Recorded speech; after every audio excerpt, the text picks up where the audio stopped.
माता सीता ने तो दिया था एक ही पुत्र को जन्म, फिर लव और कुश दो कैसे हो गए। बचपन से ही हम राम और माता के विषय में सुनते आए हैं। मर्यादा पुरुषोत्तम भगवान राम और देवी सीता की कथा पर आधारित रामायण कई संस्करण उपलब्ध हैं, लेकिन उस काल की सही जानकारी महर्षि वाल्मीकि द्वारा रचित रामायण में ही मिलती है। रामायण के सारे संस्करणों में राम कथा को तोड़ मरोड़ कर पेश किया गया है। वैसे तो सभी ग्रंथों में भगवान राम और माता सीता के मिलन से लेकर वनवास तक जाने की कहानी, सीता के रावण द्वारा हरण और राम के द्वारा रामायण के अंत तक की बात होती है। आज हम सीता और भगवान राम के दो पुत्र लव और कुश के विषय में चर्चा कर रहे हैं।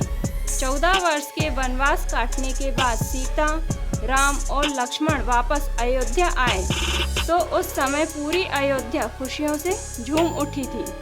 उस खुशी में 4 चांद लग गए जब राम और सीता को ये पता चला कि वो माता पिता बनने वाले हैं। इस खुशी में पूरी अयोध्या जश्न में लीन थी, लेकिन इसकी यह खुशी जैसे चंद पलों की ही थी। पूरी अयोध्या में यह चर्चा होने लगी कि सीता लंबे समय तक रावण के लंका में रहकर आई हैं। ऐसे में राजा राम माता सीता को अपने महल में कैसे रख सकते हैं। इस बातों से काफ़ी दुखी भगवान राम ने जनता के प्रति अपने कर्तव्यों का पालन करते हुए माता सीता का परित्याग कर दिया। माता सीता को स्वयं लक्ष्मण वन में छोड़कर आए।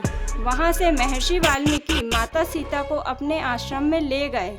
महर्षि वाल्मीकि के आश्रम में बड़े ही सामान्य तरीके से माता सीता जीवन निर्वाह करने लगी।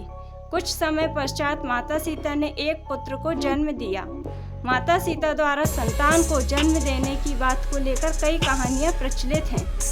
लोक कथाओं की माने तो सीता जी ने एक ही नहीं बल्कि 2 बालकों को जन्म दिया था, लेकिन महर्षि वाल्मीकि द्वारा रचित रामायण में इसका उल्लेख नहीं मिलता। जिस पुत्र को सीता जी ने जन्म दिया था उसका नाम लव रखा गया। माता सीता का ज़्यादातर समय पुत्र के लालन पालन में लगा रहता था। एक बार की बात है, कहते हैं माता सीता कुछ आवश्यक लकड़ियां लेने जंगल जा रही थी, तो उन्होंने महर्षि वाल्मीकि को लव का ध्यान रखने के लिए कहा। उस समय महर्षि वाल्मीकि किसी काम में व्यस्त थे, तो उन्होंने सर हिलाकर लव को वहां रखने की बात कही। सीता जी जब जाने लगी तो उन्होंने देखा कि महर्षि अपने कार्य में व्यस्त हैं, तो उन्होंने लव को साथ लेकर जाना ही उचित समझा। जब माता सीता लव को अपने साथ ले जा रही थी तो महर्षि ने नहीं देखा। कुछ समय बाद महर्षि वाल्मीकि का ध्यान गया तो लव को वही नहीं देखकर वह परेशान हो गए और काफ़ी डर गए। उन्हें भय सताने लगा कि लव को कहीं किसी जानवर ने तो नहीं उठा लिया। अब सीता अगर वन से लौटेगी तो उन्हें क्या जवाब दूंगा, वह रोने लगेंगी। इसी डर से महर्षि वाल्मीकि ने पास ही पड़े एक कुशा को उठा लिया और कुछ मंत्र पढ़कर एक बालक को अवतरित किया, जो देखने में बिल्कुल लव जैसा ही था।